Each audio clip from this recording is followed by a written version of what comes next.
नमस्कार दोस्तों, स्वागत है मेरी एक और नई वीडियो में आप सभी का।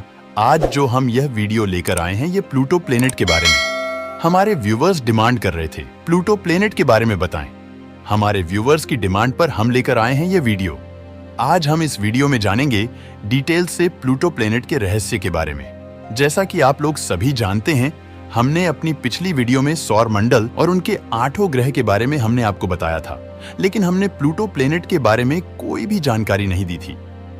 हमने प्लूटो प्लेनेट के बारे में इसलिए कोई जानकारी नहीं दी थी क्योंकि प्लूटो प्लेनेट को कुछ साल पहले ग्रह की श्रेणी से निकालकर बाहर फेंक दिया गया है। ऐसा क्यों किया गया है, क्या कारण जानेंगे आज हम इस वीडियो में। तो दोस्तों चलिए मेरे साथ चलते हैं प्लूटो प्लेनेट के सफर में। तो दोस्तों अपनी कुर्सी की पेटी के बेल्ट कस के बांध लीजिए क्योंकि हम बहुत ही स्पीड से प्लूटो प्लेनेट पर जाने वाले हैं। सौर मंडल के 8 ग्रह को पार करते हुए बिना रुके हम सीधा प्लूटो प्लेनेट पर ही लैंड करेंगे। एक लंबे समय तक स्कूलों में यही पढ़ाया गया कि प्लूटो सौर मंडल का सबसे छोटा और सबसे ज्यादा दूरी वाला ग्रह है। इसे सौर मंडल के 9वें ग्रह के तौर पर पहचान मिली।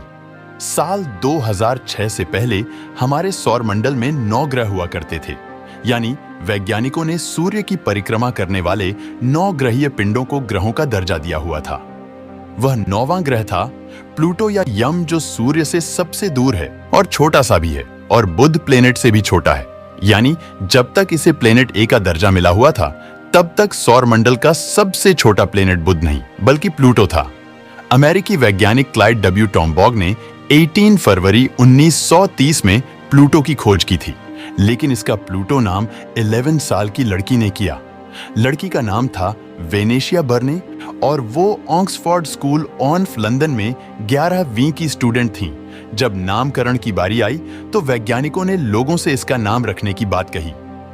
ऐसे में वेनेशिया ने प्लूटो नाम सुझाया और कहा, रोम में अंधेरे के देवता को प्लूटो कहते हैं। यह ग्रह की सौर मंडल के अंधेरे में चक्कर लगाता है, इसलिए प्लूटो नाम रखा जाना चाहिए। अंततः इसी नाम पर मुहर लगी। प्लूटो ऐसा प्लेनेट रहा है जिसे उसकी खोज के समय ही मान्यता मिल गई थी। 1918 में जन्मी वेनेशिया बर्ने ने प्लूटो का नामकरण किया और 2009 में उन्होंने दुनिया को अलविदा कह दिया। 1930 में इसे इंटरनेशनल एस्ट्रोनॉमिकल यूनियन 9वें प्लेनेट का दर्जा दे दिया था, लेकिन फिर धीरे धीरे प्लूटो वैज्ञानिकों के शक के घेरे में आ गया। वैज्ञानिकों को लगने लगा कि उनसे गलती हो गई। प्लूटो को ग्रह का दर्जा नहीं दिया जाना चाहिए क्योंकि इसकी चाल ढाल बाकी ग्रहों से कुछ अलग दिखाई देती है। इसके कई गुण बाकी ग्रहों से मैच नहीं हो पाए। बस फिर क्या था, नन्हे से प्लूटो से ग्रह कहलाने का अधिकार छीन लिया गया और उसे बौने ग्रहों ड्वार्फ प्लैनेट की कैटेगरी में डाल दिया गया। 1990 के दशक में खगोल वैज्ञानिकों को सौर मंडल में ऐसी कई चीजें मिलने लगीं जो प्लूटो की तरह थी। इसलिए नई बहस का जन्म हुआ कि सौर मंडल के ग्रहों की क्या परिभाषा होनी चाहिए।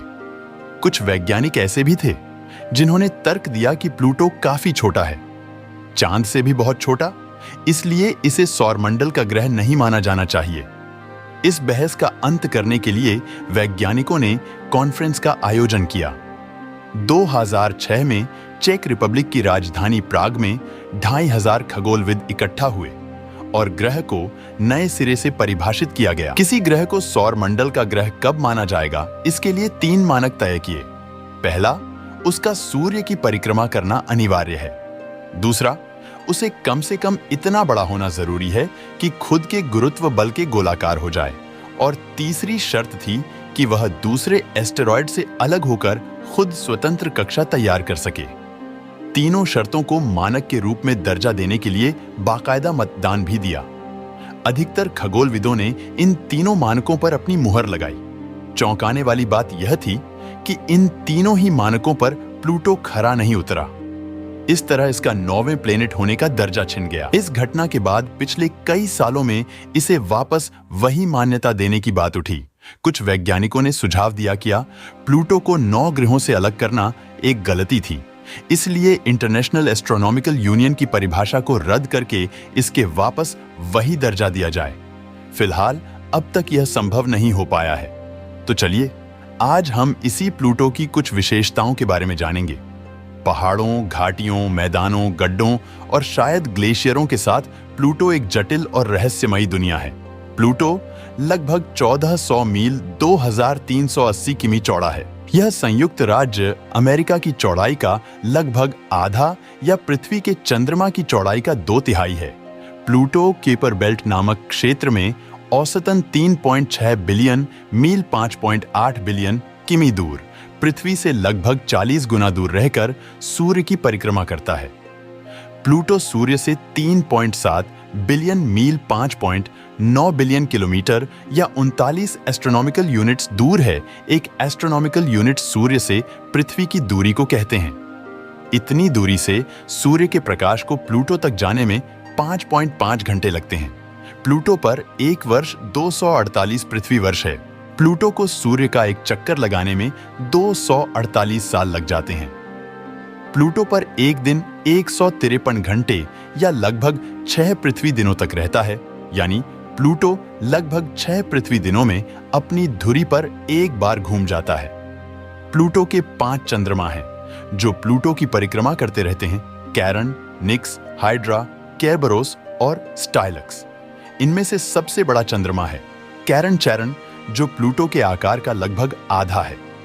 प्लूटो और कैरन को अक्सर दोहरे ग्रह के रूप में जाना जाता है, क्योंकि दोनों ही एक दूसरे के ग्रह की तरह एक दूसरे की परिक्रमा करते दिखाई देते हैं। कैरन केवल 12,200 मील 19,640 किलोमीटर की दूरी से प्लूटो की परिक्रमा करता है। कैरन का नाम वैतरणी नदी स्टिक्स रिवर में नाव चलाने वाले के नाम पर रखा गया है, जो आत्माओं को पाताल लोक में ले जाता है।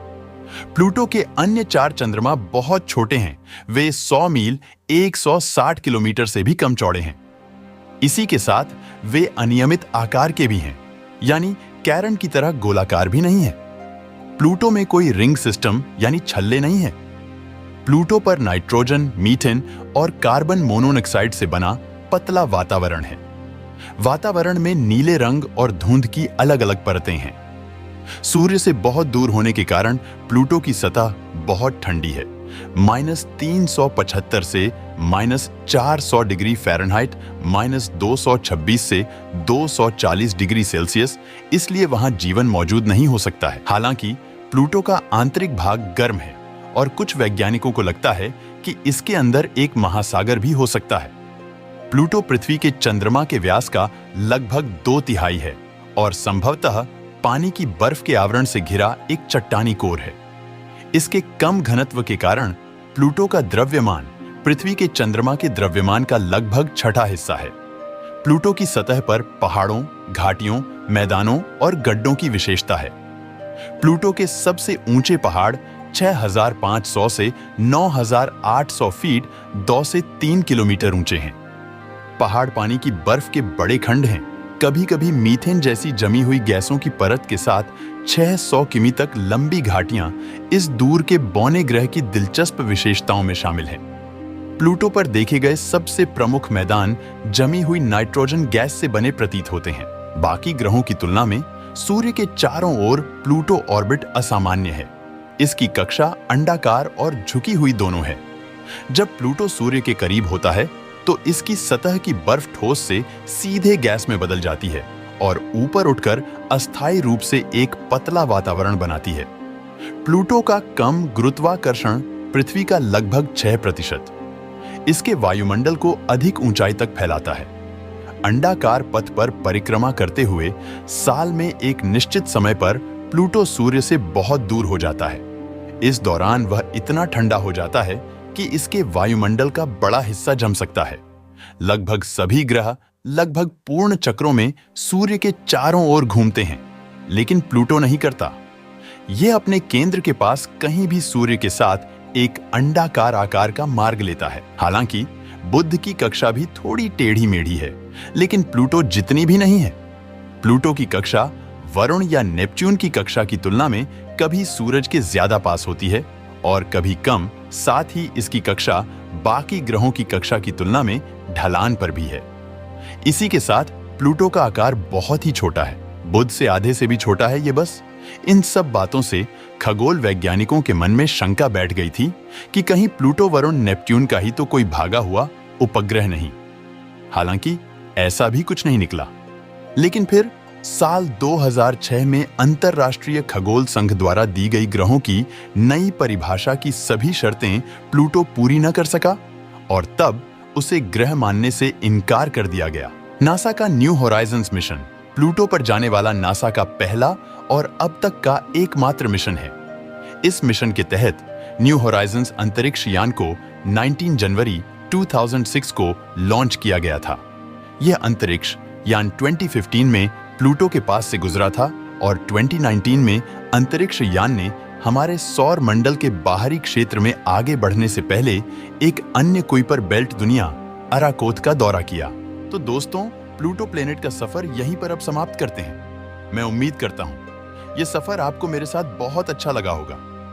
यह सफर आपको कितना अच्छा लगा प्लीज कमेंट सेक्शन में बताएं। यह थी प्लूटो प्लेनेट के बारे में कुछ खास बातें, कुछ खास जानकारी जो मैंने इस वीडियो के माध्यम से आपको बताई।